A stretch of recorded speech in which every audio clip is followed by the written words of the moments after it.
Margomulyo dan Kelurahan Margasari. Yang kedua, pemaparan materi pertama dari Bapak Taufik Ismail. Yang ketiga, pemaparan materi kedua dari Bapak Heri Seputro. Yang keempat, sesi tanya jawab sekaligus diskusi. Yang kelima, pemaparan kesimpulan. Dan yang keenam, penutupan sekaligus sesi foto bersama. Kemudian saya ingin mengucapkan banyak terima kasih kepada seluruh partisipan yang telah hadir dalam webinar kolaborasi antara KKN Kelurahan Margomulyo dan Kelurahan Margasari. Tema webinar kita hari ini adalah edukasi mangrove dengan judul pengembangan potensi hutan mangrove di wilayah Balikpapan.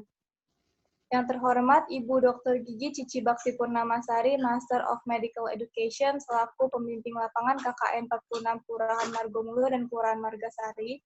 Yang terhormat Bapak Abdul Rahman selaku pendamping lapangan Kelurahan Margomulyo dan Bapak Untung Slamet selaku pendamping lapangan Kelurahan Margasari. Yang terhormat Bapak Taufik Ismail dan Bapak Heri Saputro selaku pemateri webinar hari ini, dan yang terhormat Bapak Ibu serta teman-teman mahasiswa yang hadir dalam webinar kali ini. Untuk mempersingkat waktu, mungkin langsung saja kita memasuki acara pertama, yaitu sambutan dari DPL KKN 46 Kelurahan Margomulyo dan Kelurahan Margasari, yaitu Ibu Cici Bakti Purnamasari.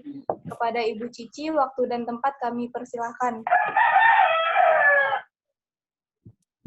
Terima kasih atas waktu dan kesempatannya. Mohon informasi dulu, apakah suara saya sampai di tempat Bapak Ibu? Ya, terima kasih. Bismillahirrahmanirrahim. Assalamualaikum warahmatullahi wabarakatuh dan salam sejahtera yang saya sampaikan kepada Bapak, Ibu, adik-adik, anak-anak kami semua. Yang terhormat pembimbing lapangan dari Kelurahan Margomulyo, Bapak Abdul Rahman, yang kebetulan juga sekretaris lurah. Yang terhormat pembimbing lapangan KKN dari Kelurahan Margasari, Bapak Untung Slamet. Yang terhormat lurah dari Margomulyo dan Margasari serta jajarannya. Kemudian yang saya hormati dan saya ucapkan banyak terima kasih atas kesediaannya untuk bisa menjadi narasumber pada kesempatan kali ini. Ada Bapak Bribka Taufik Ismail, yang barangkali ini sedang sekaligus bertugas ya Pak, dari Polairut Polda Kaltim. Beliau adalah komandan kapal patroli sekaligus juga penggiat mangrove. Salam kenal Pak. Kemudian ada Bapak Heri Saputro. Beliau dari Dinas Pangan, Pertanian, dan Perikanan sekaligus juga sebagai pemerhati mangrove dan biota laut. Terima kasih dan ya, salam kenal Bapak Ibu sekalian, Bapak Ibu serta adik-adik warga Margasari dan Margomulyo yang berkesempatan untuk bisa ikut serta dalam webinar kali ini, serta anak-anakku sekalian yang saya sayangi dan saya banggakan. Terima kasih atas kesempatan yang sangat unik, sangat di situasi yang cukup memprihatinkan, tapi juga banyak hal yang bisa kita pelajari seperti saat ini. Kita dapat berkesempatan untuk berkumpul dalam suatu ruang virtual, bahkan Pak Bribka yang sedang bertugas pun bisa berkumpul bersama, sudah tidak ada batas ruang dan waktu. Di sini kita bisa bersilaturahmi bersama, mencoba berbagi informasi tentang bagaimana sih mangrove, kondisi mangrove di Kalimantan, dan bagaimana kita sebagai masyarakat yang bangga sebagai warga Kalimantan Timur ini untuk dapat memanfaatkan sebaik-baiknya potensi alam yang dimiliki oleh Kalimantan Timur. Kebetulan tema yang diangkat dan diupayakan oleh anak-anak kami pada kesempatan kali ini yang berhubungan dengan pengembangan potensi hutan mangrove ya. Untuk kali ini mungkin khusus di wilayah Balikpapan. Saya sebenarnya juga ingin mendapat informasi selain di Balikpapan, di daerah mana lagi di Kalimantan yang bisa diperkuat nih potensinya dari hutan mangrove sendiri. Mohon izin kepada Bapak narasumber, nanti mungkin kami berusaha mencari informasi sebesar-besarnya, menggali informasi seluas-luasnya, mohon bisa di-sharing pengalaman dan ilmu-ilmu yang bisa dimanfaatkan baik oleh kami, adik-adik, anak-anak kami, serta terutama masyarakat di Kelurahan Margomulyo dan Margasari yang kami sayangi. Saya kira tidak perlu cukup panjang lebar yang bisa saya sampaikan. Saya pribadi sebagai dosen pembimbing lapangan juga mewakili teman-teman akademisi berterima kasih banyak atas kesempatan bapak-bapak narasumber serta bapak-bapak pembimbing lapangan serta warga kelurahan yang memberikan kesempatan kita untuk berbagi pada kesempatan kali ini. Mohon maaf apabila ada hal yang kurang berkenan dan semoga apa yang akan kita laksanakan bersama mendapat berkah, menjadi pahala bagi semuanya dan bermanfaat untuk kesejahteraan dan ketentraman serta penghidupan tidak hanya oleh masyarakatnya tapi juga oleh alam dari Kalimantan sendiri. Saya kira cukup demikian yang bisa saya sampaikan. Saya kembalikan kepada moderator. Saya akhiri dan wassalamualaikum warahmatullahi wabarakatuh. Waalaikumsalam warahmatullahi wabarakatuh. Terima kasih pada Ibu Dr. Gigi Cici Bakti Purnamasari atas waktu dan sambutannya. Selanjutnya, kita langsung masuk saja ke pemaparan materi dari narasumber pertama. Bapak Taufik, apakah sudah siap, Pak? Alhamdulillah sudah siap. Baik, Pak. Sebelumnya saya akan membacakan CV dari Bapak Taufik dulu ya, Pak. Nama Taufik Ismail, Ya, instansi DIT Polairut, Polda Kaltim, pangkat Komandan Kapal Patroli KP 2011, NRP 791000724. Komunitas yang diikuti 1. Mangrove Center Graha Indah, 2. Manggar Mangrove Lestari, 3. Penanggulangan Bencana Kota Balikpapan, 4. Kuartir Cabang Gerakan Pramuka, 5. Penggiat Mangrove, 6. Ekonomi Kreatif Pemuda Balikpapan. Sekian penyampaian informasi mengenai pemateri pertama kita. Mungkin Bapak Taufik bisa langsung saja dipaparkan materinya. Waktu dan kami persilahkan. Terima kasih kepada moderator. Assalamualaikum warahmatullahi wabarakatuh. Mohon izin Bapak Ibu dan para rekan-rekan dari Unmul, apakah suara saya bisa didengar ya? Bisa, Pak. Saya ulangi ya. Assalamualaikum warahmatullahi wabarakatuh. Terima kasih. Waalaikumsalam warahmatullahi wabarakatuh. Waalaikumsalam warahmatullahi wabarakatuh. Yang kami hormati Bapak Ibu sekalian yang sudah berkenan mengikuti webinar pada kesempatan siang hari ini. Mohon maaf sebelumnya karena kami seharusnya di tempat yang enak, di tempat yang sejuk bisa mendapatkan signal yang bagus. Ternyata karena tugas kami sekarang berada di daerah Sebulu di atasnya Tenggarong. Jadi signalnya timbul tenggelam, tapi mudah-mudahan signalnya bisa terus terpancar menuju ke kota Balikpapan tercinta. Alhamdulillah pada kesempatan siang hari ini kami akan memaparkan bagaimana sih pengembangan potensi hutan mangrove di wilayah Balikpapan melalui sebuah media informasi dan media peliputan tentang mangrove. Kenapa saya katakan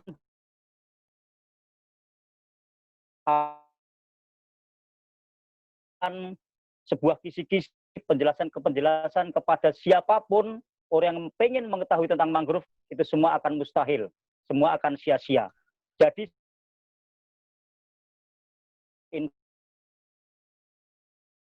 informasikan wajib media-media online, media cetak, ataupun media-media yang lain supaya masyarakat papan pada khususnya paham dan mengerti berapa pentingnya mangrove untuk kehidupan kita.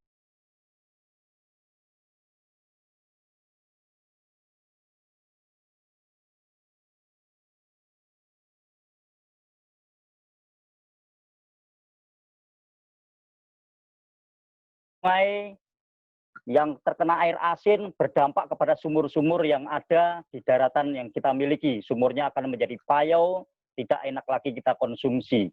Tanpa mangrove mustahil bekantan, Nassalis clavatus akan hidup dengan indah beriringan dengan alam. Tanpa mangrove mustahil ikan-ikan akan berkembang biak di dalamnya. Mangrove itu sangat penting dan sangat luar biasa. Mengapa saya katakan harus melalui informasi, melalui media peliputan untuk kita menjelaskan kepada masyarakat Kota Balikpapan pada khususnya. Yang kedua, dilanjut, slide berikutnya. Slide berikutnya, Mbak. Mengapa pemberitaan mangrove itu sangat penting? Pemberitaan mangrove kenapa saya katakan sangat penting? Karena tanpa pemberitaan, orang akan merusak mangrove dengan seenaknya. Salah satu contoh, yang pertama, mengapa mangrove semakin berkurang? Karena orang pada umumnya tidak memahami fungsi daripada keberadaan hutan mangrove. Jadi mereka seenaknya menebang, seenaknya main tambat kapal di situ, seenaknya merusak mangrove yang sudah berada di suatu sekitar kita yang sudah kita tempati sudah lama, dirusak tanpa ada sebab dan akibat. Mengapa saya katakan mangrove semakin berkurang? Karena masyarakat kurang menyadari betapa pentingnya mangrove yang ada di lingkungan kita. Padahal saya katakan, mangrove itu menyerap karbon yang paling terbesar di wilayah kita. Sehingga negara yang memiliki polusi terbesar, industri besar, mereka mati-matian untuk mempertahankan mangrove yang ada di tempat kita sebagai balannya dunia. Saya katakan sebagai balannya dunia karena mangrove penyerap karbon terbesar. Sehingga bisa mangrove tersebut yang memiliki karbon biru tersebut bisa saya katakan menyerap karbon biru tadi, yaitu bisa membuat suatu daerah itu bebas dari polusi udara dan penyakit-penyakit seperti ISPA bisa terhindarkan. Yang kedua, mangrove itu bukan menjadi sebuah isu arus utama. Saya katakan kenapa bukan isu, karena mangrove saat ini pada umumnya orang belum banyak paham daripada jenis-jenis mangrove yang ada di wilayah Kota Balikpapan. Taunya itu tumbuhan bakau, oh itu bakau. Padahal mangrove itu berbagai macam jenisnya. Ada seperti Rhizopora mucronata, Rhizopora apiculata, ada Sonereatea alba, ada Avicennia, ada Psilocyprus granatum. Dan mereka mempunyai bibit-bibit yang berbeda dan buah pun juga berbeda. Dan manfaatnya juga berbeda pula. Seperti Psilocyprus granatum yang sering saya masukkan di media televisi, bahkan masuk ke Semangat Pagi Indonesia, itu memiliki fungsi yang sangat luar biasa. Salah satunya yaitu sebagai pengganti daripada bedak dingin tabir surya untuk kita yang suka berpanas-panasan, misalnya hobinya mancing atau lain sebagainya. Dengan menggunakan Psilocyprus granatum, insya Allah tabir surya itu bisa memberikan rasa yang enak, jadi muka kita tidak gosong, tidak hitam. Selanjutnya, ancaman semakin meningkat. Kenapa mangrove ancamannya semakin meningkat? Dikarenakan saat ini banyak berbagai macam kalangan yang ingin menguasai daripada hutan mangrove. Salah satu contoh di Margomulyo sendiri, mangrove-nya kebanyakan terkena dampak daripada polusi airnya. Sehingga di situ kadang baunya kurang begitu sejuk, tapi perlahan-lahan kalau nanti mangrove-nya sudah jadi, sudah tumbuh seperti yang kita tanam kemarin itu, insya Allah nanti akan menjenggarkan kembali apa yang ada di wilayah tersebut. Kita bisa melihat potensi yang ada di bawah lumpurnya mangrove. Kalau di situ banyak ikan tempakul, saya katakan insya Allah tempat tersebut masih dikatakan subur. Tapi kalau ikan tempakul kita lihat di bawah lumpur itu tidak ada, saya katakan juga mungkin mangrove di situ perlu ditanamin kembali atau perlu dibenahi kembali. Yang keempat, mendorong kebijakan perlindungan mangrove. Kita wajib bersama-sama berbondong-bondong mendorong kebijakan mangrove untuk selalu dilindungi kepada siapapun, terutama kepada pemerintah Kota Balikpapan dan juga kepada semua elemen masyarakat yang ada di Kota Balikpapan. Mari kita bersama mendorong kebijakan perlindungan mangrove secara serentak, secara bersama-sama, supaya mangrove yang ada di Kota Balikpapan ini benar-benar terlindungi, benar-benar terlestarikan, tanpa ada yang membuat kerusakan tentang mangrove yang ada di Kota Balikpapan. Selanjutnya, tema pemberitaan apa saja sih yang umum terkait dengan mangrove? banyak sekali tema pemberitaan yang tentang mangrove yang terkait pada kesempatan webinar saat ini. Yang pertama, seremoni penanaman mangrove. Kita harus sering sekali memberikan penanaman kemarin di bersama dari CSR Pertamina, dari Bapak Wali Kota. Itu seremoni-seremoni tersebut wajib dan terus dilakukan dimanapun kita berada, tidak hanya di Kota Balikpapan. Supaya apa? Dengan seremoni mangrove, insya Allah orang-orang akan melihat di berita, baik itu di surat kabar atau media elektronik dan cetak, akan mengetahui betapa pentingnya mangrove ini apabila kita tidak selalu melestarikannya. Yang selanjutnya, ancaman keberlangsungan ekosistem mangrove. Seandainya mangrove tidak kita canangkan benar-benar, kita tidak benar-benar melestarikan, keberlangsungan ekosistem mangrove juga akan rusak.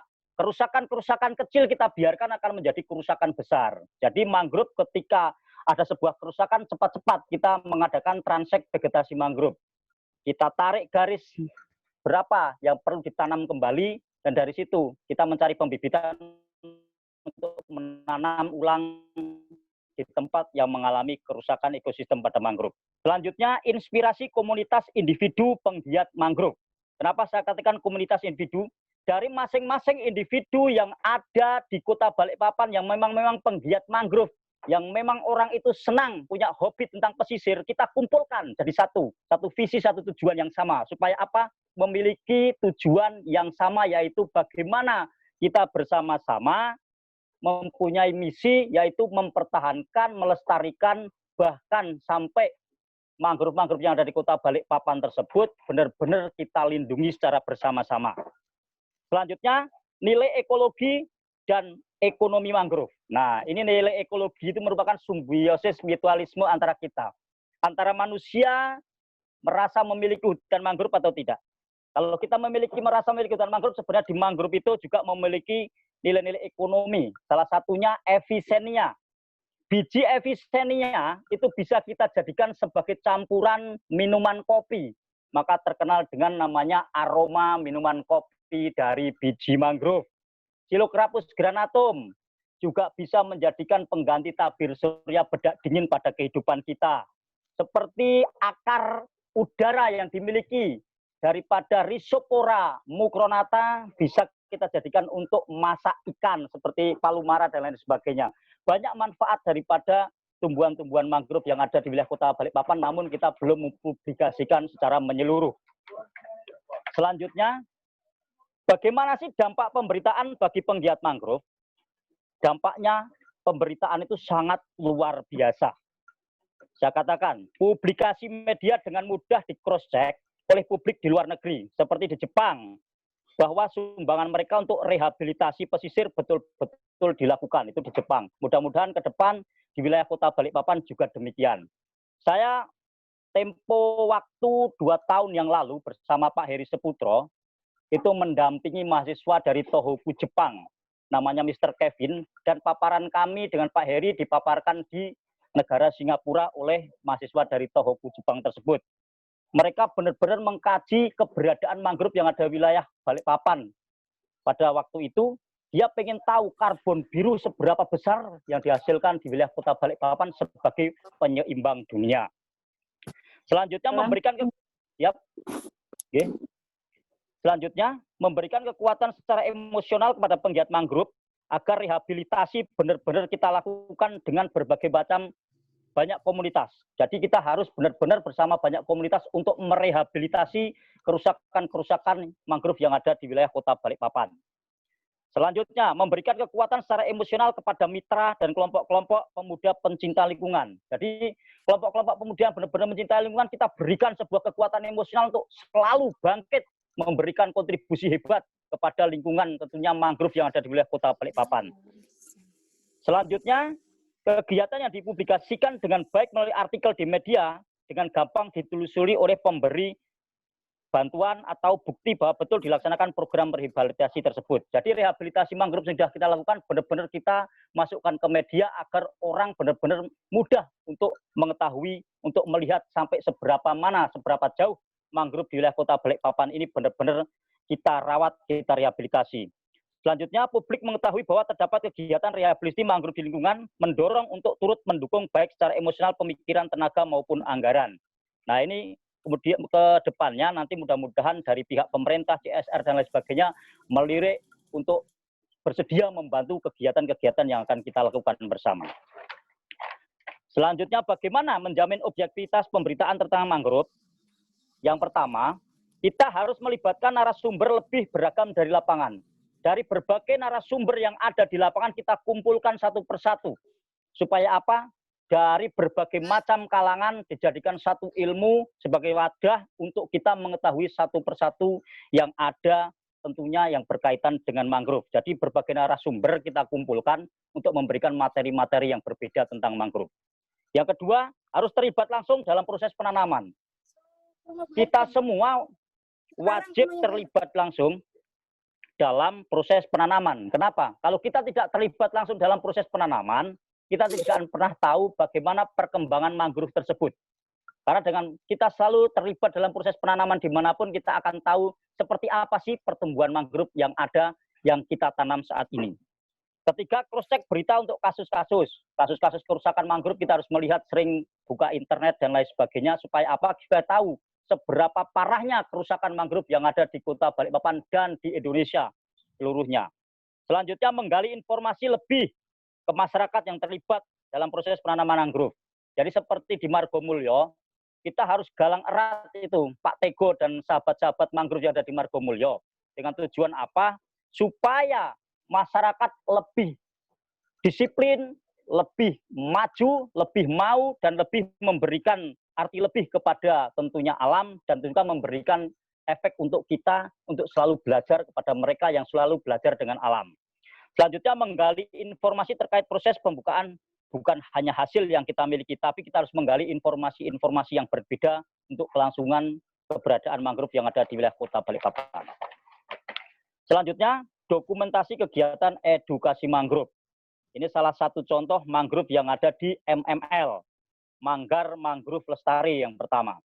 Di situ saya mengajarkan mangrove kepada para pemancing mania dari wilayah Kota Balikpapan untuk selalu menghargai apa jenis-jenis mangrove yang ada di wilayah Manggar. Jangan sampai merusak atau jangan sampai membuat cedera pada pohon-pohon tersebut. Saya ajarkan kita dengan cara apa?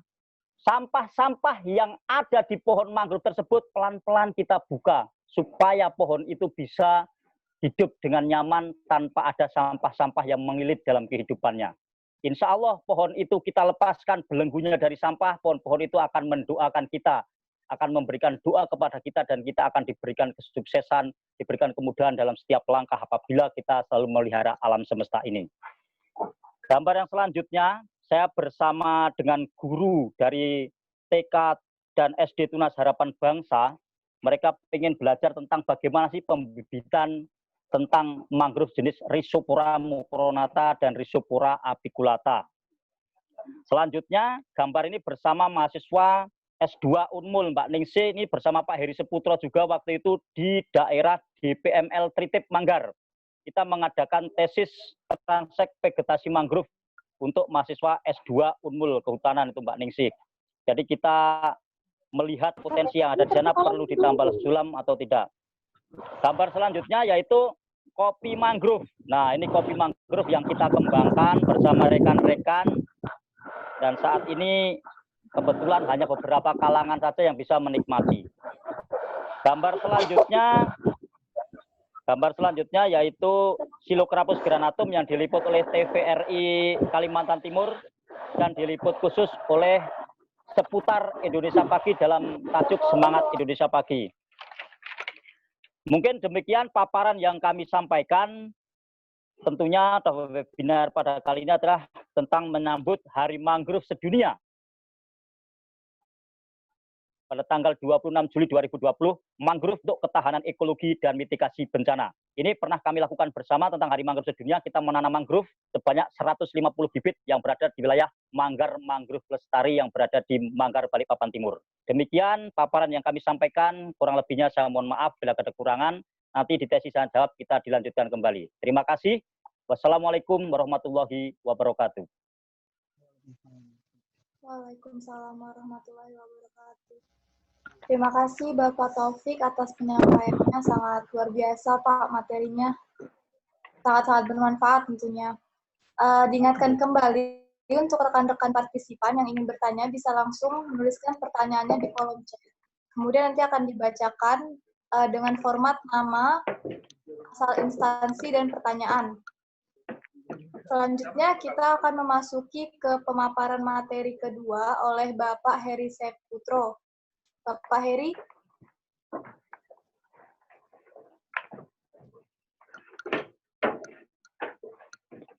Bapak Heri, apakah sudah siap, Pak?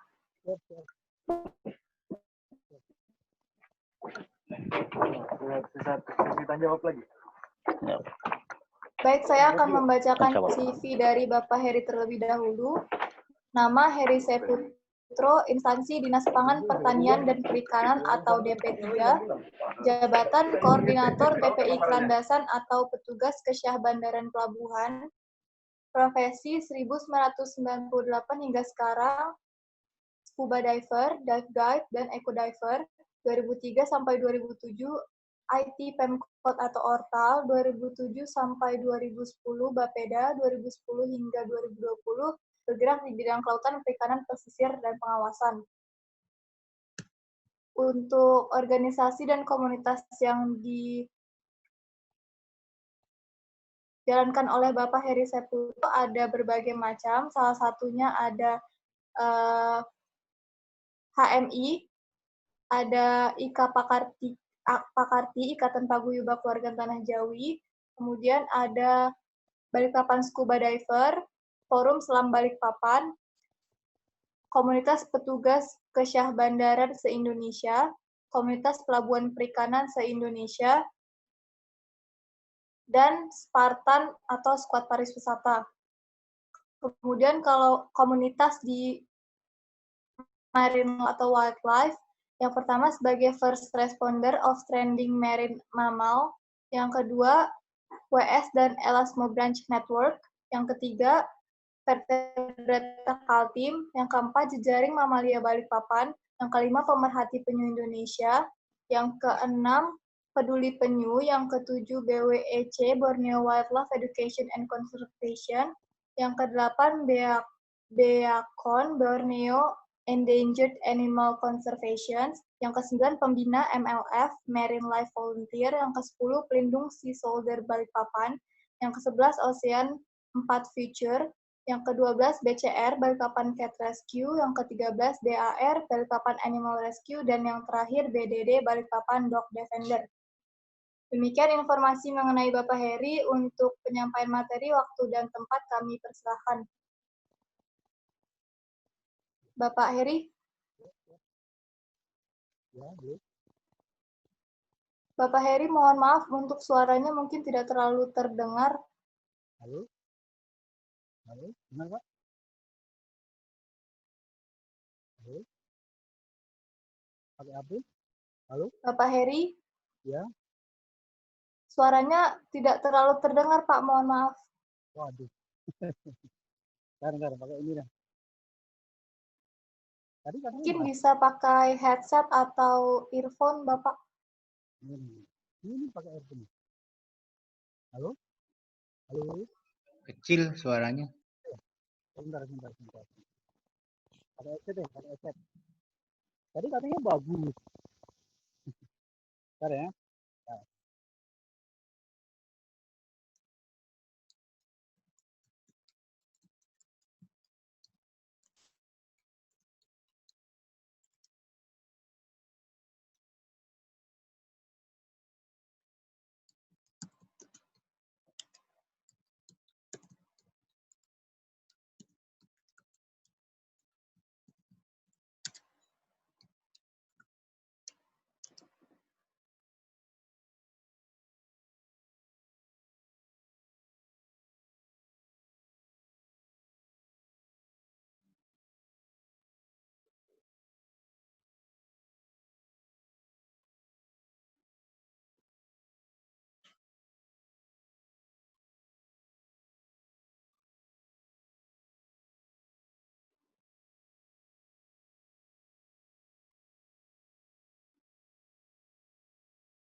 Mungkin bisa di-share screen dulu dari panitia untuk materi Bapak Heri.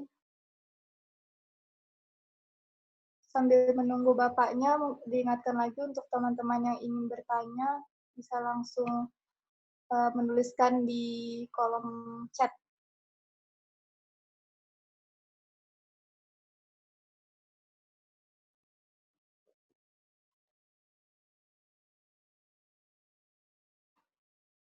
Baik, Bapak Heri, apa sudah bisa, Bapak?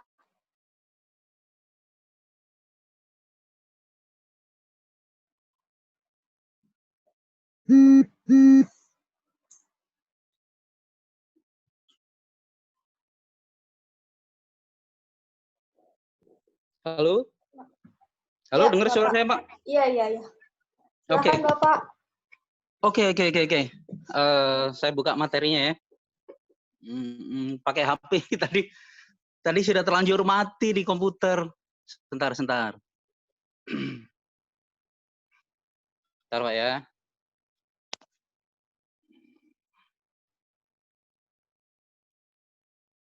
Oke. Langsung aja ya. Ya, Iya. halo? Langsung Iya, ya? Pak. Ya, oke.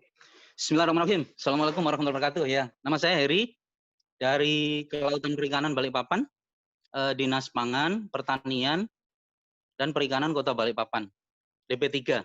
Ya, langsung aja. Oh, di foto ini yang pertama saya di ini zoom. Ini waktu foto di depan itu di Teluk Balikpapan. Kemudian saya ingin jelaskan bahwa Kota Balikpapan, sebentar sambil dibuka. Ya, jadi Kota Balikpapan itu terdiri dari pesisir barat dan pesisir timur. Ya, pesisir barat saya nggak lihat nih, saya pakai HP soalnya. Langsung bisa nggak apa ya, saya jelaskan ya. Nanti yang di sana dibuka di apa presentasi saya bisa ya? Iya, Bapak. Ya, oke. Ya, di slide pertama itu saya, slide yang kedua itu bahwa Balikpapan itu terdiri dari dua pesisir, yaitu pesisir barat dan pesisir timur.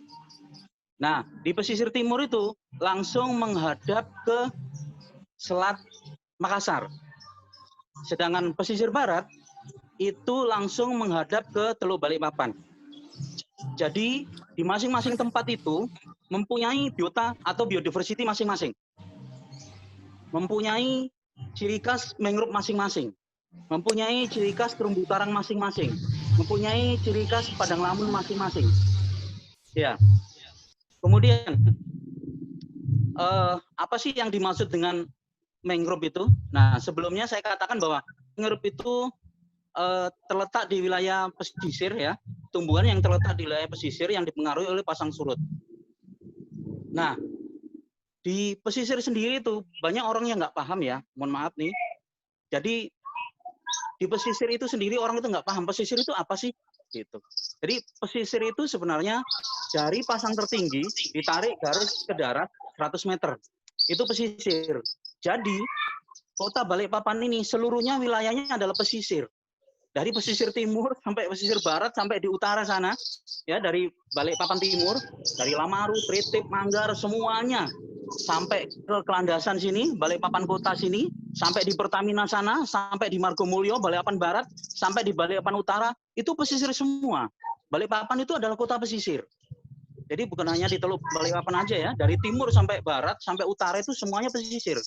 Nah itu Kota Balikpapan, termasuk hutan lindung Sungai Wen, itu adalah termasuk pesisir juga, karena dia berhubungan dengan Sungai Wen, hutan lindung Sungai Wen itu. Jadi kan ada di Teluk Balikpapan itu satu sungainya menuju ke hutan lindung Sungai Wen. Kemudian sungai yang lain di Somber itu, dan di sana ada mangrove.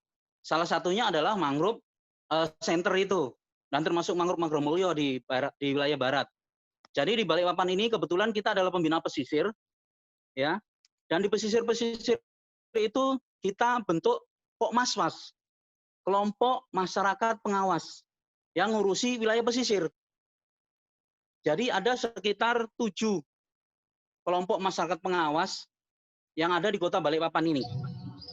Saya ambil mulai dari timur di DPML Tritip, daerah perlindungan mangrove dan laut di wilayah Tritip sana. Itu ada pokmawasnya kelompoknya Pak Jakaria. Terus tadi ada disinggung juga oleh Pak Taufik, itu yang di MML, Manggar Mangrove Lestari. Itu ada pokmawasnya juga, Bu Marwah. Terus kemudian termasuk di Sepinggan itu ada pokmawasnya juga, tapi bukan mangrove, tapi terumbu karang. Nah, kemudian juga ada di Pak Agus Bay itu, di Mangrove Center itu ada pokmasasnya juga, pokmasas Muniratia. Kemudian di Karyango juga ada pokmasasnya, ada Pak Alibaba di sana. Nah, terus kemudian itu yang dibina oleh Kelautan Perikanan, oleh dinas kami. Terus kemudian ada juga yang di Margomulyo, itu dibina oleh Lingkungan Hidup Balikpapan, Kota Balikpapan. Terus kemudian yang di Margasari, penampungan pemukiman atas air, itu dibina oleh Lingkungan Hidup. Nah, jadi wilayah Balikpapan ini sekali lagi adalah kota pesisir yang mempunyai ciri khas dan biota masing-masing, biodiversity masing-masing. Dan sebagai orang kelautan perikanan, itu kita mempunyai pegangan atau hukum atau kitab sucinya lah kasarnya. Kitab suci kita di orang perikanan ini apa? Yaitu undang-undangnya dulu ya. Undang-undangnya adalah Undang-Undang Nomor 1 tahun 2017, Jungto Undang-Undang Nomor 1 tahun 2014. Dan ini adalah undang-undang terkait pengelolaan wilayah pesisir dan pulau-pulau kecil. Ya, ini undang-undangnya. Kemudian untuk kitab sucinya, untuk bukunya itu apa? Bukunya adalah RZ-WB3K, Kota Balikpapan. Ya. Nah, kalau RT/RW itu untuk mengurusi wilayah daratan, kemudian kalau untuk wilayah pesisir laut, itu diurusin dengan RZ-WB3K ini. Nah, setelah muncul Undang-Undang 2003, maka semua wilayah pesisir laut masuk wilayah provinsi. Tapi meskipun begitu, wilayah provinsi ini, khususnya kelautan perikanan provinsi ini meng-SK-kan kita yang di wilayah kota dan kabupaten masing-masing. Karena orang provinsi nggak mungkin mengurusi semua wilayah yang ada di provinsi Kaltim. Jadi mereka meng-SK-kan, memberikan SK kepada kita-kita yang di kota dan di kabupaten ini untuk melaksanakan atau membantu tugas mereka. Demikian. Itu yang pertama terkait dengan pesisir. Kemudian terkait pesisir lagi. Pesisir itu adalah suatu ekosistem, suatu dunia pesisir. Dan di situ ada tiga ekosistem yang utama, yang terutama. Tiangnya ekosistem yang utama itu adalah terumbu karang, mangrove, dan padang lamun. Dan ini merupakan satu kesatuan, tidak bisa dipisahkan. Jadi kalau kita ngomongin mangrove, ya kita juga paling tidak mengetahui tentang terumbu karang, mengetahui tentang padang lamun. Iya, karena mereka satu kesatuan. Ya kan? Di terumbu karang, di padang lamun, di mangrove, itu merupakan satu kesatuan. Karena di sanalah itu tempat nesting ground. Ya, tempat nesting ground. Tempat bersarangnya biota laut. Jadi ikan-ikan itu termasuk kepiting-kepiting kecil, termasuk udang-udang kecil, itu semuanya itu bertelur atau bersarang nesting ground ya di wilayah mangrove, di akar-akar mangrove. Juga di padang lamun, juga di terumbu karang. Kemudian juga merupakan tempat feeding ground, tempat mereka mencari makan. Ya, biota-biota yang kecil-kecil itu mencari makannya itu ya di mangrove, ya di terumbu karang, ya di padang lamun. Terus kemudian juga merupakan tempat spawning ground, bertelur. Jadi ikan-ikan kecil, terus kepiting-kepiting kecil, terus kemudian udang-udang kecil, semuanya itu bertelur di terumbu karang, di padang lamun, dan juga di akar-akar mangrove. Nanti kalau sudah besar, mereka lari ke laut, dimangsa oleh hewan-hewan yang lebih besar lagi. Dan itu adalah siklus kehidupan, rantai makanan, food chain di situ. Tapi banyak yang nggak paham gitu loh. Hanya orang bicarakan masalah mangrove ada, mangrove saja. Enggak. Tapi itu merupakan satu kesatuan kalau perlu diketahui oleh bersama. Terus kemudian mereka juga nursery ground. Jadi di mangrove, di padang lamun, terumbu karang itu nursery ground dari hewan-hewan yang kecil-kecil ini, jasad-jasad ternik yang kecil ini. Begitu. Jadi sekali lagi yang namanya mangrove, terumbu karang, dan padang lamun itu adalah merupakan satu kesatuan. Gitu. Oke. Sekarang adalah next ini selanjutnya. Sekarang karena kita membicarakan masalah edukasi mangrove, jadi kembali ke mangrove. Ya, mangrove. Mangrove. Apa sih mangrove itu? Jadi mangrove itu yang kita tahu bahwa mangrove itu adalah tumbuhan yang berada di daerah pasang surut, intertidal zone. Jadi kalau surut itu yang ada itu yang masuk laut itu adalah terumbu karang dan padang lamun. Itu kalau surut. Ya. Kalau surut. Nah, mangrove-nya kan mendekat di daerah pesisir nih. Ya kan? Bukan di wilayah lautnya, tapi di daerah peralihan. Itu mangrove-nya. Di daerah intertidal zone, peralihan wilayah darat dan laut. Itu. Kalau terumbu karangnya ya di laut, kalau di darat mati. Demikian juga padang lamunnya. Gitu. Jadi di intertidal zone. Jadi mangrove itu kalau dibilang apa ini? Pohon apa mangrove? Salah. Mangrove itu bukan satu pohon, tapi merupakan satu kesatuan. Ya, mangrove is the name for a group. Nah, dia adalah sekelompok, satu kesatuan mangrove itu. Terus kalau ada orang yang bilang seperti Pak Taufik singgung sedikit tadi, itu bako. Salah. Sekali lagi orang bilang bako salah. Bako itu hanyalah salah satu dari mangrove, salah satu jenis dari mangrove. Itu Rhizopora mucronata. Yang dari presiden sampai Pak RT itu nanamnya ya Rhizopora mucronata lagi. Tapi Pak Taufik bilang tadi bermacam-macam. Memang bermacam-macam mangrove itu. Gitu. Ya, tapi kebanyakan yang ditanam ya Rhizopora mucronata itu mohon maaf yang paling banyak ditanam orang ya itu. Karena itu yang paling mudah dikembangkan, yang paling mudah tumbuh gitu. Nah, itu Rhizopora mucronata. Tapi sekali lagi, yang namanya mangrove itu semua jenis tumbuhan yang ada di wilayah pesisir atau intertidal zone. Ya. Jadi mangrove bukan satu aja. Termasuk bako adalah salah satu jenisnya. Kan ada Rhizopora mucronata, Rhizopora apiculata, Psilocarpus granatum, Lumniptera litoria, Lumniptera racemosa, Psilocarpus granatum yang dibilang bisa dipakai untuk bedak.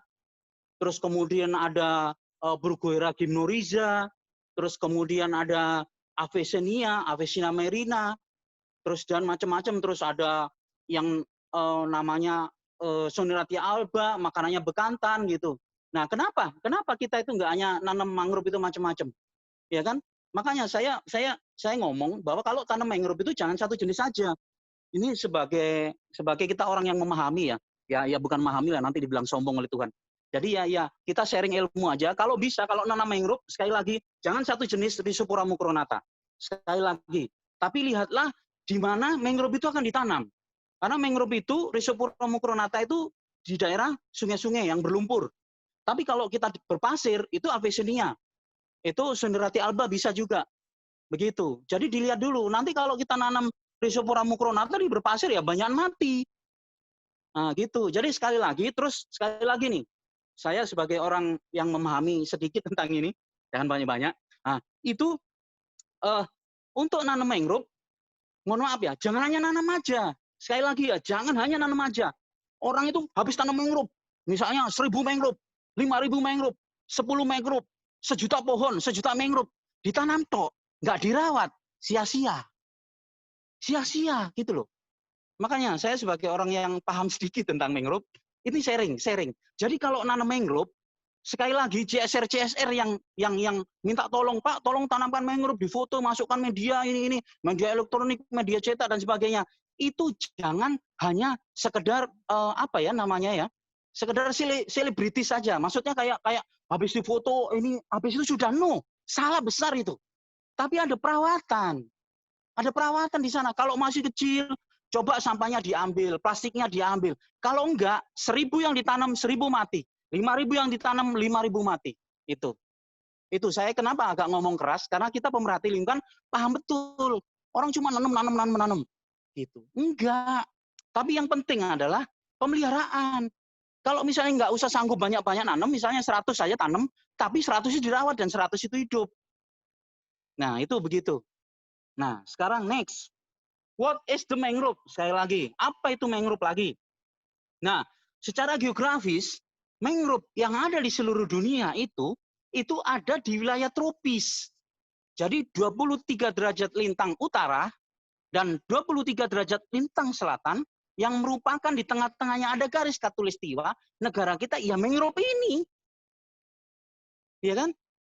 Nggak ada mangrove di kutub. Ya nggak ada, mati. Nggak ada mangrove di daerah subzona yang lain misalnya.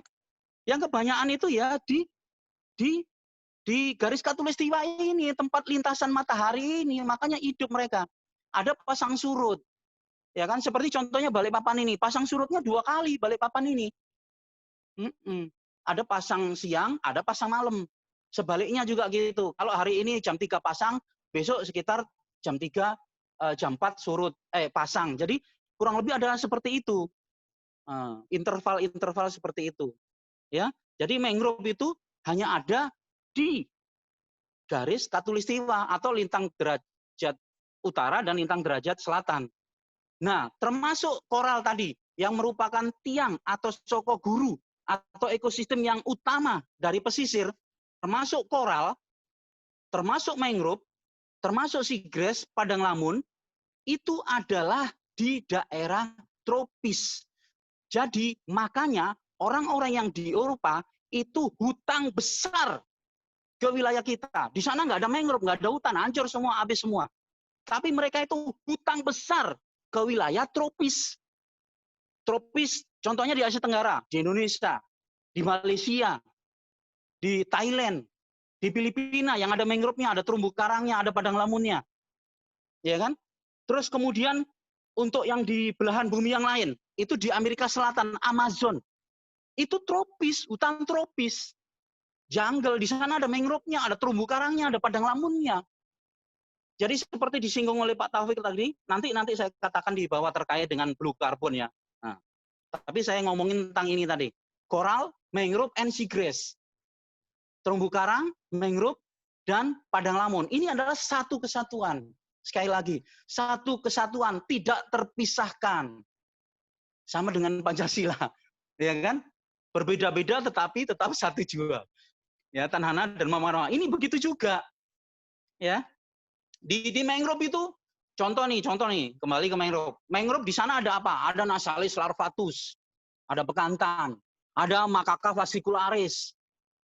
Terus ada apa lagi? Ada buaya muara, Crocodylus porosus.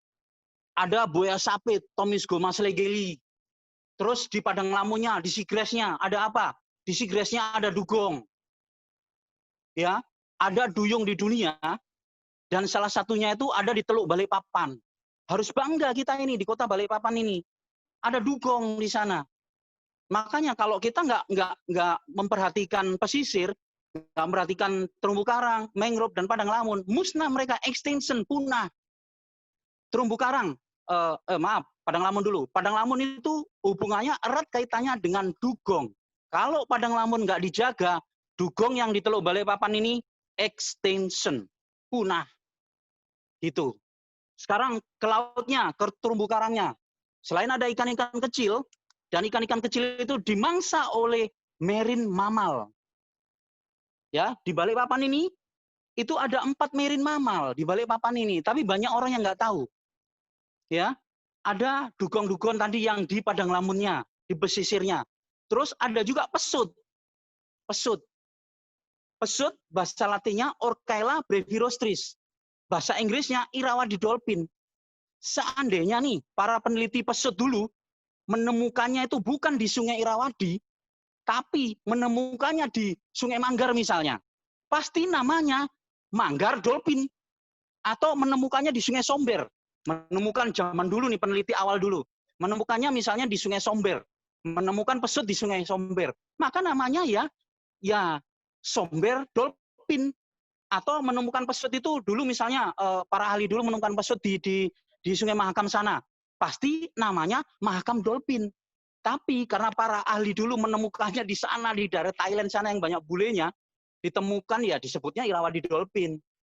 Nah, tapi perlu diketahui ya, jadi karena ini kita membicarakan masalah pesisir dan mangrove, termasuk terumbu karang dan padang lamun dan yang merupakan kesatuan yang tidak terpisahkan, ya di Balikpapan ini ada mamalia lain lagi, marine mammal lagi, yaitu pesut. Pesut itu pesut pesisir, beda dengan pesut yang ada di Sungai Mahakam. Pesut di sungai itu nyata-nyata air tawar. Mereka dibesarkan di sana, hidup di sana, mati di sana. Sedangkan pesut yang di Balikpapan ini pesut pesisir, pesut laut. Hidup dan mati ya di sini, mereka residennya di sini. Tapi banyak yang orang nggak tahu, dipukul rata, loh. Ini ada pesut di Sungai Mahakam. Oh, ini ada pesut di Balikpapan. Ya beda. Gitu. Tapi orang nggak banyak tahu gitu loh. Biarkan nanti para ahli yang ngomong bahwa itu beda DNA-nya ya. Kalau di sini Orcaela brevirostris, di sana karena letaknya di Mahakam, di sana ya biar aja nanti para ahli yang mengatakan itu adalah Orcaela mahakamensis. Sekali lagi saya ingin membuka wacana ke semua orang ya. Kalau di Balikpapan itu Orcaela brevirostris. Tapi kalau di Sungai Mahakam itu pesutnya beda. Nanti para ahli mungkin menamakannya ya itulah Orcaela mahakamensis. Ya, lumba-lumba yang ada di Sungai Mahakam. Orcaela disebut Orcaela karena moncongnya itu tumpul. Moncongnya itu tumpul. Dan ada lagi yang mirip pesut. Kalau pesut ada sirip punggungnya ya. Ada lagi di Balikpapan ini namanya finless porpoise. Lumba-lumba tanpa sirip punggung. Itu mirip betul, mirip banget sama pesut. Mirip. Tapi nggak ada finless, nggak ada sirip punggungnya. Ada lagi satu lagi yaitu lumba-lumba hidung botol. Bahasa Inggrisnya bottlenose dolphin. Ya kan? Bottlenose dolphin. Iya. Bottlenose dolphin. Nah, itu. Bottlenose dolphin itu lumba-lumba Tursiop aduncus nama latinnya dan itu dari Pasifik. Terus kemudian ada lagi mimi. Perlu diketahui lagi bahwa mimi itu ada di pesisir, ada di mangrove sana. Mangrove ini, tapi mangrove di pesisir timur. Gitu. Satu-satunya tempat di dunia yang mempunyai 3 jenis mimi ya Balikpapan ini, satu-satunya di dunia loh. Ini saya membuka wacana, membuka wawasan. Kalau di tempat lain itu hanya ada 1 jenis. Hanya ada paling banyak 2 jenis. Sedangkan di sini itu ada 3 jenis. Ada Tachypleus gigas, ada Tachypleus tidentatus, ada Cakinus, Scorpius, rotundi, cauda. Oke, itu biota-biotanya lain. Ya, nanti next. Kalau pingin ini lagi, ketemu saya lagi, buka web seminar lagi, boleh nanti kita diundang lagi, ngomong lagi. Oke. Terus kemudian apa yang dimaksud dengan mangrove itu lagi? Mangrove di dunia itu sekitar 18 juta hektar. 18 million hektar. More and less ya. Nah, itu sama dengan di Jepang, wilayah Jepang itu 37. Nah, sedangkan wilayah Kalimantan itu 21. Coba dibayangin. Ya, seperti itu ya, perbandingannya luas mangrove-nya. Nah, terus mangrove di dunia, Indonesia ini adalah number 1. Indonesia is the best, Indonesia is number 1. Baik itu untuk hutannya, rainforest-nya, dan juga untuk terumbu karangnya, untuk padang lamunnya, untuk mangrove-nya.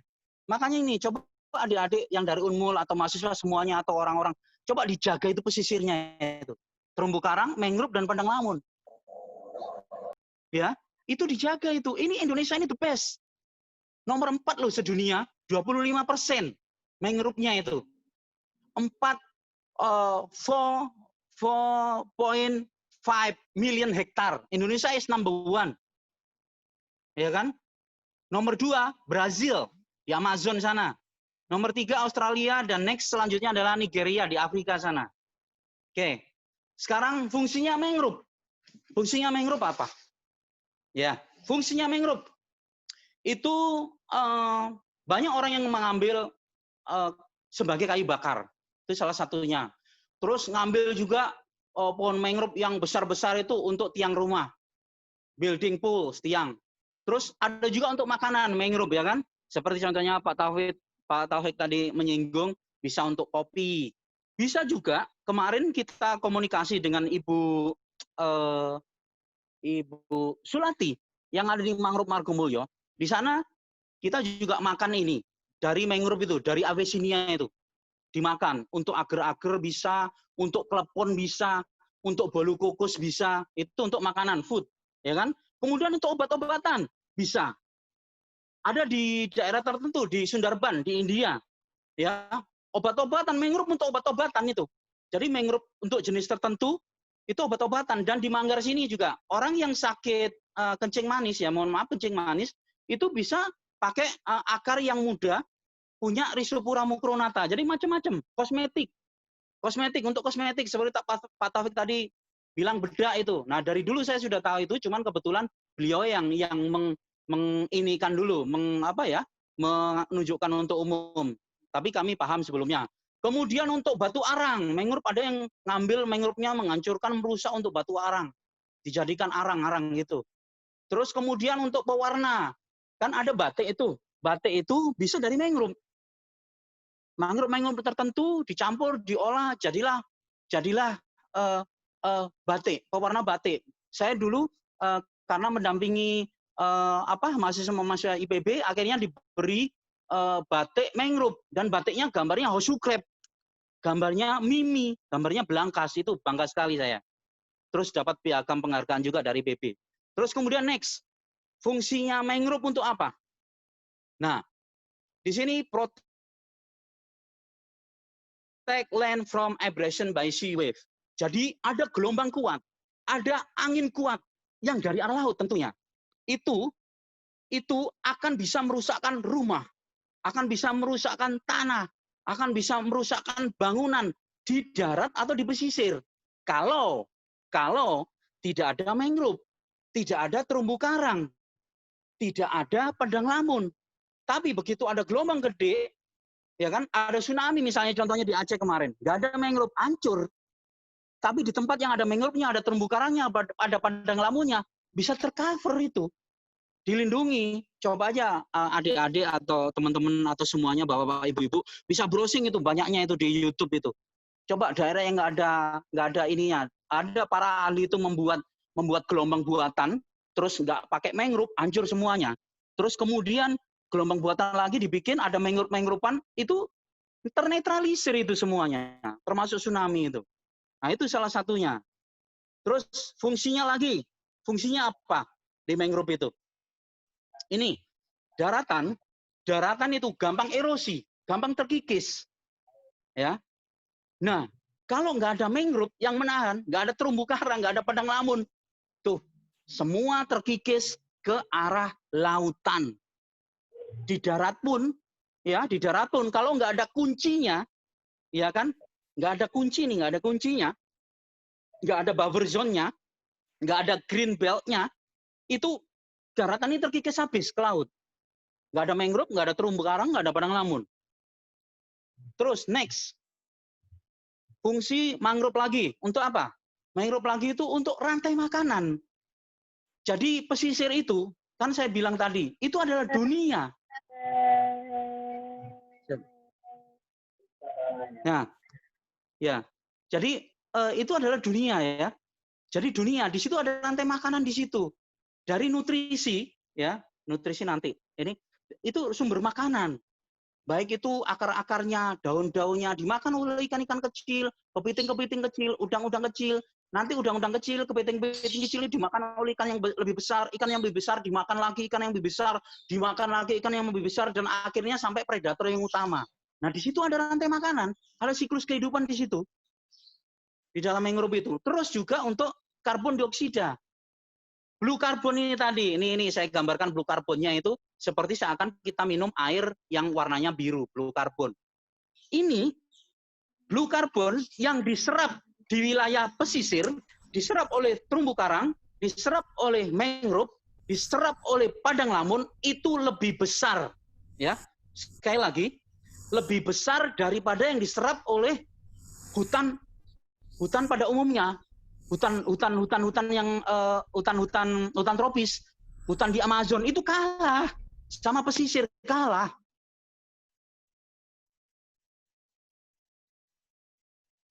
Itu melebihi itu. Begitu. Sebelum terakhir. Itu sebagai sumber nutrisi. Mangrove itu sumber nutrisi, ada kehidupan di sana.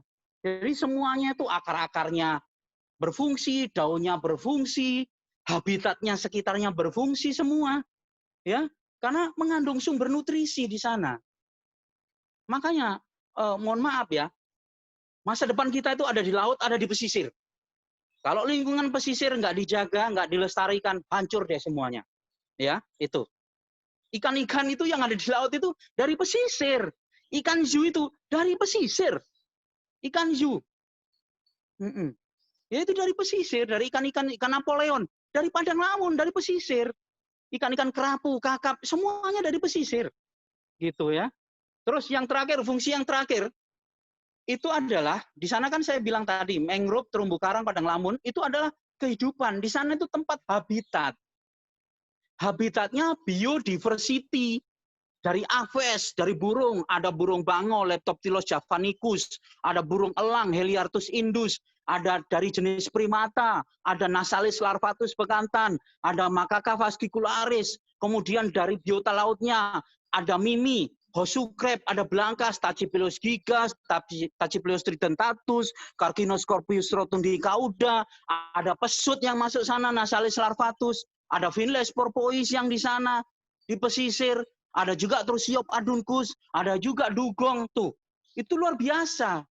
Jadi biota-biota itu, satwa-satwa liar itu, wildlife itu ada habitatnya di wilayah pesisir.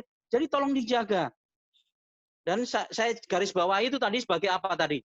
Supply various product, protect land from abrasion, bla bla bla bla bla. Itu semua sudah saya jelaskan. Ini hanya sekedar saya ulangin lagi. Ya, yang intinya pokoknya itu adalah green belt. Green belt atau buffer zone. Jadi kalau di darat itu orang misalnya nggak diserang orang, itu kayak contohnya di Cina itu ada Great Wall China, ya kan? Ada tembok besar. Nah pesisir ini green belt-nya itu, buffer zone-nya itu, ya terumbu karang, padang lamun dan mangrove itu yang di wilayah pesisir. Nah ini. Ya, temboknya itu, tembok dari daratan biar nggak erosi, tembok dari lautan nggak kena tsunami dan sebagainya dan sebagainya. Selain yang macam-macam tadi yang berguna bagi manusia dan hewan tadi ya. Nah, apa jadinya sih? Apa jadinya sih kalau misalnya kita nggak menjaga pesisir itu? Coba lihat ini saya kasihkan ilustrasinya contoh ya, yang misalnya ini di wilayah pesisir, di wilayah gunung ini. Misalnya mangrove-nya ditebangi, terumbu karangnya diambilin untuk bangunan-bangunan, ya kan? Terus padang lamunnya juga diambilin semuanya. Apa jadinya? Apa jadinya? Ya, tentunya bencana akan datang. Yang nyata tsunami. Belum lagi yang lain-lain lagi. Ikan-ikan nggak ada. Udang-udang nggak ada. Biota-biota mati semua. Primata mati semua. Aves mati semua. Nggak ada. Nah ini saya kasih mangrove ecosystem itu. Ini yang sebelah kiri mangrove ecosystem itu, yang sebelah kiri itu mangrove-nya masih oke. Jadi itu tidak ada impact, no impact. Karena bagus dijaga. Nah sekarang sebaliknya yang sebelah kanan itu impact berpengaruh. Yang rusak itu berpengaruh semuanya. Jadi sekali lagi ya Bapak Ibu yang ada di wilayah pesisir, bukan hanya wilayah pesisir ya. Jadi jangan sepelekan pesisir ya, jangan sepelekan pesisir, jangan sepelekan terumbu karang, padang lamun dan mangrove. Jangan sepelekan itu. Karena di sanalah kehidupan itu sebenarnya. Ya kan? Bapak Heri, mohon maaf Bapak Heri. Ya. Waktunya mungkin tinggal 3 menit lagi ya Pak. Mohon maaf. 3 menit, oke. Ya. Pas persis, oke, persis. Nah, jadi apa? Jadi ini yang terakhir nih, kata kuncinya yang terakhir itu dah, lestarikan dan jaga mangrove, terumbu karang, padang lamun di wilayah pesisir itu ya. Terus apa yang dilakukan? Yang dilakukan ini.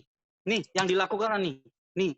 Jadi yang mempunyai wewenang, stakeholder yang mempunyai wewenang di wilayah pesisir, jagalah lestarikan.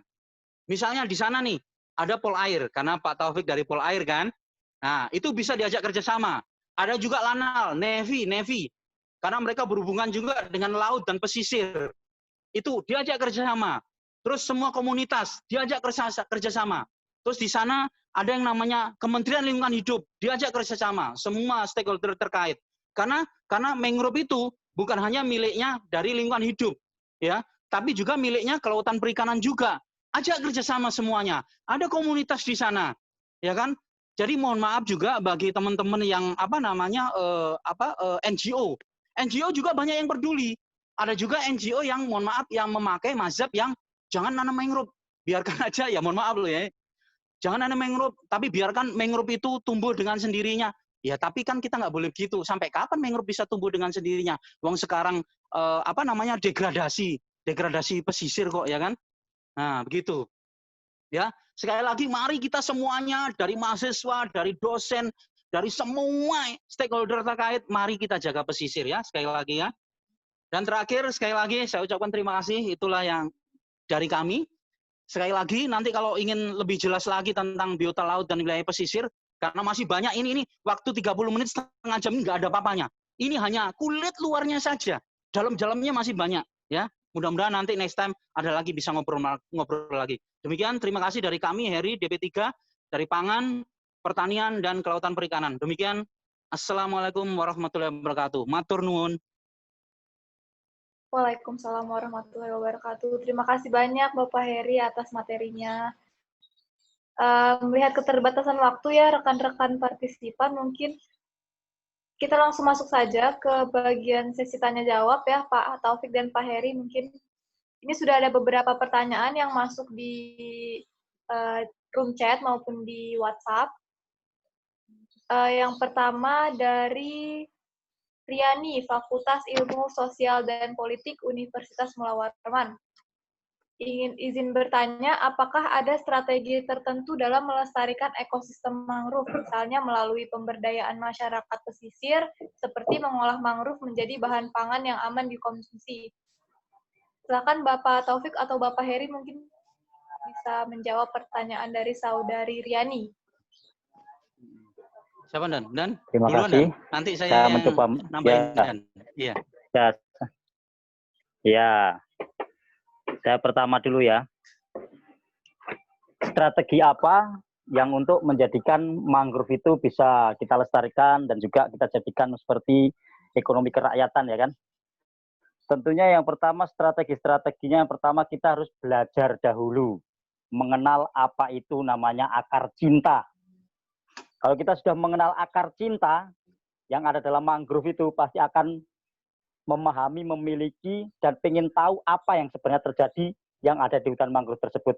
Saya selalu mengajarkan kepada rekan-rekan mahasiswa yang selalu berada di Mangrove Center, saya ajarkan dulu, kenali dulu akar cinta sebelum mengenal akar-akar yang lainnya seperti akar udara atau akar napas. Karena dengan mengenal akar cinta, kita akan mencintai semua potensi yang ada di hutan mangrove. Salah satunya seperti itu. Arti akar cinta itu hanya sebuah kiasan agar kita bisa memiliki, memaknai, menjiwai, mencintai apa yang ada sebenarnya di potensi mangrove tersebut. Dan bagaimana ke depan kita bisa memberikan mangrove itu menjadi sebuah hasil untuk ekonomi rakyat. Salah satunya dengan membuat destinasi mangrove tentang ekowisata seperti yang Pak Heri lakukan di DPML Tritip dan MML itu. Dengan destinasi mangrove yang diolah sedemikian rupa sehingga orang tertarik untuk ke sana. Yang pertama caranya seperti apa? Kita membuat suatu proses pembibitan. Satu bibit mangrove bisa seorang yang datang ke ekowisata tersebut untuk menanam satu bibit dengan mereka selfie atau bagaimana satu pohon bisa membayar Rp5.000 atau Rp10.000 langsung dipoto di tempat. Salah satu contoh itu untuk membuktikan bahwa itu menjadikan sumber daripada penghasilan pada warga masyarakat yang ada di sekitar yang benar-benar mencintai potensi tentang mangrove dan pesisir. Demikian Pak Heri, silakan dilanjutkan. Terima kasih. Ya, izin nambahin ya, Dan. Ya. Monggo. Monggo. Siap, Dan. Jadi strategi itu macam-macam. Kalau tadi beliau dengan cinta, ya saya juga dengan cinta juga. Sama kan, Dan? Tapi kalau saya nanti pendidikannya itu ya, sama. Lebih ke sama, Dan. Jadi pendidikannya itu lebih ke generasi muda, the young generation. Kenapa? Nanti yang tua-tua ini, mohon maaf, mati duluan. Is dead. Tapi yang dibina adalah anak-anak ini, TK, SD, SMP, SMA atau SMK, dan perguruan tinggi. Ini yang dibina. Jadi sekali lagi, yang memerlukan bantuan kita terkait dengan pesisir, mangrove, padang lamun, terumbu karang, terus biota laut, kami dari teman-teman yang komunitas yang peduli dengan pesisir, siap dipanggil, free, gratis, untuk memberikan pendidikan. Nah, ini kita sudah lakukan. Di TK-TK ini kita sudah datang. Di Pokmaswas itu kita bina masyarakat-masyarakat. Nelayan-nelayan itu kita bina. Di SD kita datang. Di SMP 1 kita datang. Di SMA 1 kita datang. Di perguruan tinggi, Balikpapan, ini adalah salah satu tempat riset. Dan kebetulan alhamdulillah saya dan Pak Taufik juga kita ajak untuk mendampingi. Seperti contohnya itu dari Jepang itu ya, dan nah, itu kita dampingi. Terus kemudian si adik Ningse itu dari Unmul S2 kita dampingi. Terus kemudian adalah Mimi dari S3 Cina kita dampingi. Terus kemudian dari IPB, dari UNER, wes semuanya pokoknya. Jadi kita dampingi. Sekali lagi pembinaan generasi muda.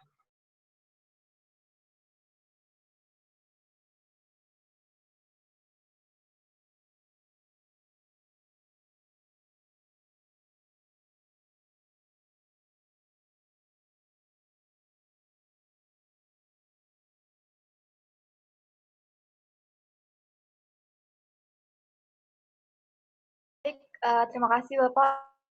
Ke pertanyaan selanjutnya Pak, dari Ridwan Sowakil, mahasiswa Universitas Patimura Ambon. Pertanyaannya, beliau bilang di Maluku banyak pohon mangrove. Kemudian edukasi-edukasi apa saja yang pantas bagi kami seorang mahasiswa untuk mengantisipasi masalah-masalah seperti pemanfaatan dan pengelolaan pohon mangrove terhadap masyarakat setempat, sehingga mangrove di di Ambon sana itu memiliki manfaat bagi kehidupan seperti itu. Dan duluan Dan, nanti saya nambahin Dan. Oh enggak Dan? Oh iya. Kalau menurut saya, edukasi-edukasi yang akan dilakukan di sana, itu yang pertama, kita harus belajar dulu tentang mangrove. Kalau kita sudah belajar dan mulai memahami apa sih itu mangrove, baru kita terapkan kepada warga masyarakat, dan terutama generasi penerus bangsa ini. Dari anak TK sampai perguruan tinggi, harus kita kasih pembekalan ilmu tentang pesisir. Karena mustahil, kalau kita belum memiliki ilmu, misalnya sedikit saja, memang begitu. Balighu ani walau ayat, sampaikan apa-apa dariku walaupun satu ayat. Kita memiliki satu ilmu saja, ilmu itu bermanfaat, kita tularkan kepada orang lain, insya Allah ilmu itu akan menjadi ilmu yang menjadikan amal jariah buat kehidupan kita. Semakin orang itu mendapatkan ilmu walaupun sedikit, selalu dikembangkan, ditularkan untuk orang lain, insya Allah akan menjadi berkah dalam kehidupan kita, dimanapun kita berada. Bahkan saya di Balikpapan, saat ini membentuk tim patroli peduli mangrove. Tujuannya apa? Supaya orang-orang yang merusak mangrove atau orang yang akan menebang mangrove, kita berikan pelajaran perlahan-lahan dan dia akan sadar betapa pentingnya mangrove sebenarnya untuk kehidupan umat manusia yang ada di dunia ini. Jadi perlahan-lahan kita berikan materi, kita berikan ilmu, dan ilmu itu juga kita perlahan tularkan kepada orang lain. Insya Allah dengan ilmu tersebut orang akan berbondong-bondong bersama-sama untuk saling menjaga mangrove yang ada dalam sisi kehidupan kita semuanya. Demikian, silakan dilanjut Pak Eri. Siap Dan. Terima kasih Matur nuwun. Ya, gini. Salam Ambon. Salam Bhinneka Tunggal Ika. Ya. Dengan siapa tadi yang di Ambon tadi, Adik? Siapa? Ya oke, dari Ambon lah. Ambon. Ya, gini. Ambon. Dari izin Ambon, dan dari Ambon. Izin ya. Ambon, izin Ambon. Gini, insya Allah kami akan menggandeng salah satu perusahaan dari Jepang yang peduli dengan pesisir, khususnya mangrove. Ya. Jadi mereka yang sudah mempunyai tambak di wilayah pesisirnya, itu ada program silvofishery. Nah, nanti kita akan ke Ambon nih. Tapi sekali lagi Ambon nanti WA dulu ke saya. Nanti kita datangin yang di Ambon itu ya. Insya Allah kalau saya diizinkan oleh pimpinan dari perusahaan Jepang itu Yamamoto Forest. Ya, kalau misalnya diizinkan mereka ada surat, kita pergi. Tapi kalau nggak diizinkan, yang pergi mungkin teman-teman aja. Teman Yamamoto Forest itu, saya nggak, karena nggak diizinkan. Kecuali ada surat. Dan surat tugas itu. Nah, itu. Jadi kita akan ke Ambon nih. Beneran ini. Insya Allah, insya Allah. Jadi tolong dicatat WA saya. Nanti WA saya duluan ya. Bilang dari Ambon. Nanti sampean yang nemeni kami datang ke sana. Ke Ambon. Ini WA saya nih. 0812. Sekali lagi 0812. 4965 1911. Jadi 0812 4965 1911. Ya, WA saya dulu ya. Nanti kalau kita diizinkan, kita ketemu di Ambon. Siap, Insya Allah. siap. Ditunggu ya, Pak, ditunggu. Ya. Nanti panitia mohon nomornya Pak Heri ya. Ya, baik. Ya, terima kasih. Ditunggu ya, Pak. Pak Heri ditunggu. Siap. Insya Allah. Insya Allah. Insya Allah ditemani. Halo Mbak. Halo Mbak Sarah. Iya Pak. Boleh bertanya? Ya, silakan Bapak. Ya, terima kasih. Assalamualaikum Pak Heri, apa kabar? Ya, waalaikumsalam warahmatullahi wabarakatuh. Nugi Pak, mohon izin Pak Taufik. Ya, semoga Bapak berdua sehat dan peserta sehat. Ya, saya undangan dari Pak Heri nih, sudah lama nggak ketemu. Saya dari KLH Pak, dari Kementerian Lingkungan Hidup, Jakarta. Siap. Nah, dari Direktorat Pesisir Laut.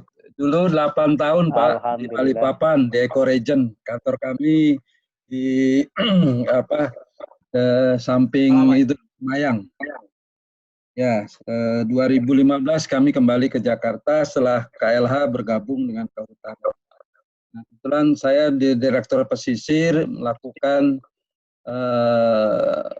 giat mangrove. Kegiatan ini cukup baik Pak Heri sama Pak Taufik dan Mbak Zara, karena sekarang Presiden kita Republik Indonesia pada anggaran 2020 menargetkan melakukan perbaikan hutan mangrove yang rusak seluas 50.000 hektar. Dari Jerman kita mendapat bantuan 20 juta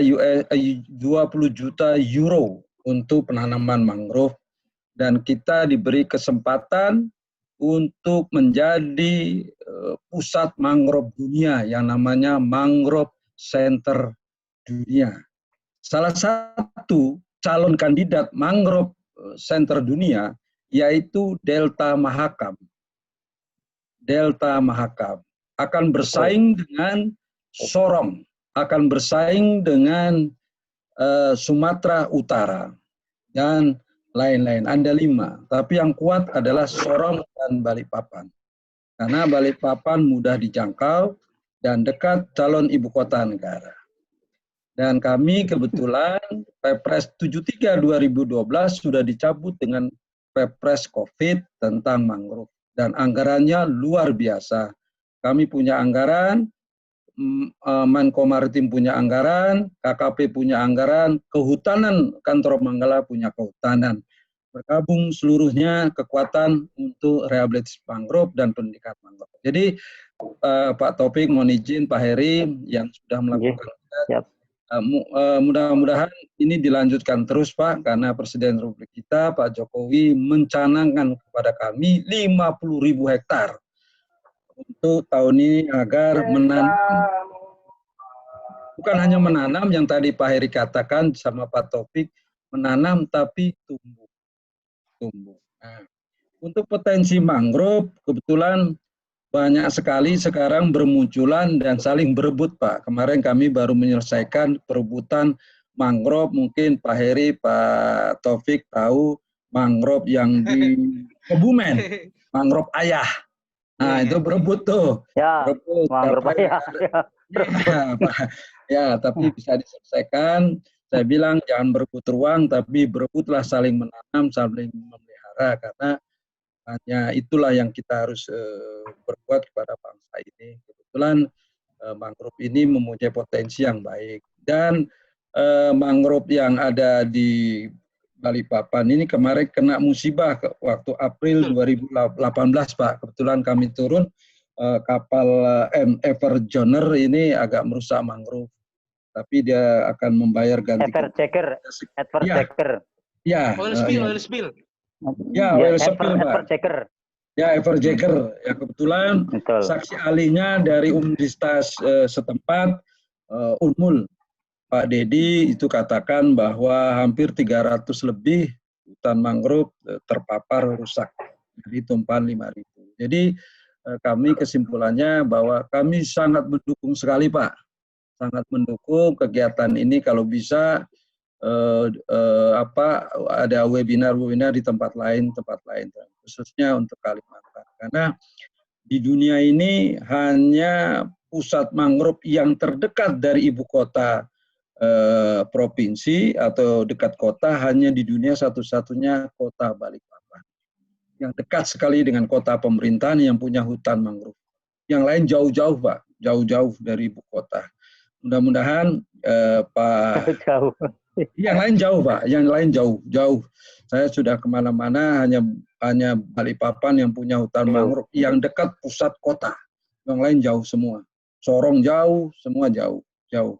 Nah, untuk itu kami sangat mendukung, Pak, sangat mendukung partisipasi dan kegiatan ini, dan kita memang tahun ini menggalakkan mangrove sampai 50.000 hektar menanam dan tumbuh. Jadi bukan hanya menanam doang, menanam tumbuh dan tumbuh. Ya, dan mudah-mudahan Delta Mahakam kandidat terkuat, Pak, untuk mangrove center dunia.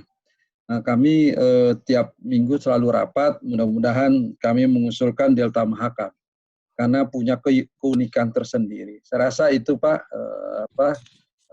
informasi yang bisa saya berikan. Kebetulan kami adalah kelompok kerja mangrove nasional, KKMN. Kalau di Indonesia ada KKMP, kelompok kerja mangrove pusat, 33 provinsi yang sudah terbentuk 27 provinsi. Salah satunya Kaltim untuk di Kalimantan. Saya rasa itu, Pak Heri. Semoga Bapak sehat, Pak Taufik sehat selalu, dan terima kasih, saya mendukung terhadap kegiatan ini. Semoga terus dan lebih giat tanam. Terima kasih. Wassalamualaikum warahmatullahi wabarakatuh. Waalaikumsalam warahmatullahi wabarakatuh.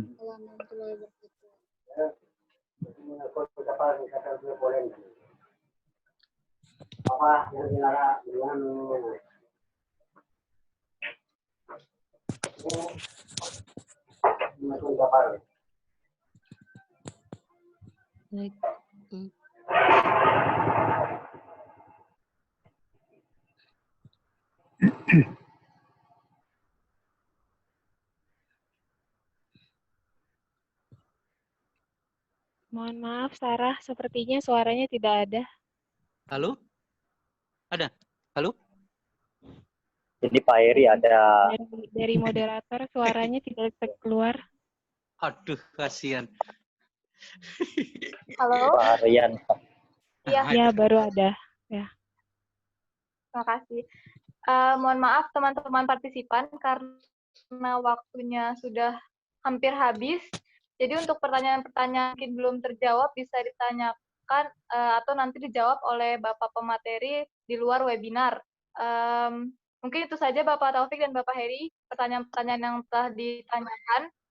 Terima kasih banyak atas informasi dan pengetahuan-pengetahuannya yang pastinya sangat bermanfaat juga untuk wawasan kita semua.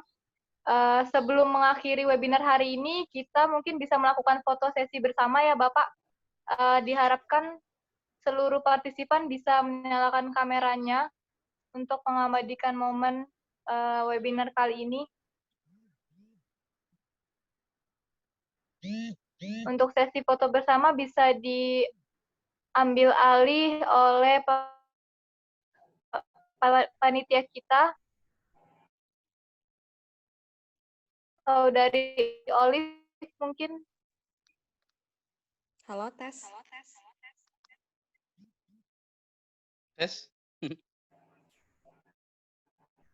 Ya, saya akan memandu sesi foto hari ini. Ini ada 4 slide. Jadi saya mulai ambil dokumentasi dari slide pertama ya. Mohon mengikuti abal-abalnya. Untuk slide pertama, satu. Untuk slide pertama, 1, 2, 3. Oke, untuk slide kedua, 1, 2, 3. Oke, untuk slide ketiga, ini terdengar kan suaranya? Dengar. Jelas. Bu Susanti. Ya. Ini beliau dari KKP nih. Oke, untuk slide terakhir.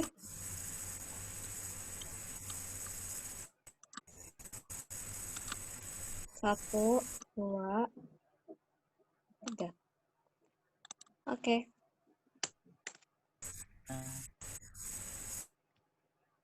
Baik, terima kasih Saudari Olive. Sekian webinar kita hari ini. Terima kasih banyak kepada seluruh rekan-rekan yang telah berpartisipasi. Tentunya juga terima kasih banyak kepada Bapak Heri dan Bapak Taufik. Semoga kita bisa bertemu lagi di waktu dan kesempatan lain ya Bapak, dan semoga kita semua selalu diberikan kesehatan. Untuk rekan-rekan partisipan mengenai e-sertifikat akan dibagikan melalui email masing-masing. Saya Sarah Azara selaku moderator dan atas nama semua panitia webinar hari ini, kami pamit undur diri. Mohon maaf apabila ada kesalahan kata. Wassalamualaikum warahmatullahi wabarakatuh. Waalaikumsalam warahmatullahi wabarakatuh. Waalaikumsalam warahmatullahi wabarakatuh. Banyak betul yang kita kenal. Makasih Pak Heri. Kayak reuni ya. Misalnya Yuli baru masuk. Ternyata ada Bu Susanti dari KKP ternyata. Buat semua. Iya Ibu, terima kasih Matur nuwun. Terima kasih materinya Pak Heri. Nggih, Pak, matur nuwun. Pak Heri. Pak Heri materinya ya Pak ya, Ya. kalau boleh. Nah, Bisa Bu. nanti kita bisa kolaborasi kegiatan. Ya. Bu sama pesut Bu, pemateri pesut kemarin. Boleh termasuk terumbu karang juga silahkan Pak. Kita lagi Nggih. kembangkan koral gabon juga. Iya. Nggih Bu, insyaallah. Ya makasih ya, terima kasih. Pak Heri, matur nuwun. Nggih. Sami-sami Pak. Halo Pak Kiri, saya sudah WA Pak. Maaf ya. Oh iya, nanti saya simpan. Iya, Mas Ridwan ya? Mas Ridwan atau Pak Ridwan? Mas aja Mas. Mas siap? Iya. Oke. Iya. Nanti kita kontak-kontakan. Siap, siap. Siap, Pak.